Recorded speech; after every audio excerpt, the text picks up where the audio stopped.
Hello friends, இன்றைக்கி வெயிலை பார்த்ததும் அவ்வளோ சந்தோஷமாக இருந்தது. 4 நாளாக என்னென்ன வேலை பெண்டிங்கில் இருந்தோ ஒரு வேலையை பார்க்குறதுக்குள்ளே லன்ச் டைமே வந்துருச்சு. ஹஸ்பண்டும் சீக்கிரம் வந்துட்டாங்க. கொஞ்சம் ஃபீவரிஷாக இருக்குதுன்னு சொல்லிட்டு வெறும் ரசம் தான் பண்ணேன். தொட்டுக்க எதுவுமே செய்யவே இல்லை. காரமாக எதுவுமே சாப்பிட வேணாம்னு சொல்லிட்டு அவாய்ட் பண்ணிட்டாரு. ரசமும் கொஞ்சம் மைல்டாக தான் வச்சுருந்தேன். குழந்தைங்களுக்கு அப்படியே விடவும் மனசு வரலை. அவரை பார்க்க வச்சுட்டு சாப்பிட்றதுக்கு எனக்கும் ஒரு மாதிரி இருந்தது. பன்னீர் மட்டும் கொஞ்சம் வீட்டில் ரெடி பண்ணி ஃப்ரிட்ஜில் வச்சுருந்தேன். ரசகுல்லா பண்ணலாம் தான் ரெடி பண்ணியிருந்தேன். பன்னீர் கூட ரொம்ப செட் ஆகலை.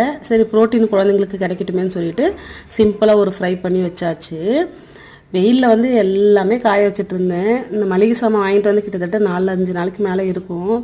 வாங்க கடைக்கு போகிற ஆர்வம் அது திரும்ப எடுத்து வைக்கிறதுக்கு இருக்கவே மாட்டேங்குது. இன்றைக்கி எடுத்து வைக்காட்டி அவ்வளோதான்னு சொல்லிட்டு மைண்டில் ஓடிட்டே இருந்தது. சரி, குழந்தைங்க தூங்கும் போது அந்த வேலை எல்லாமே பார்த்துட்டு இருந்தேன்.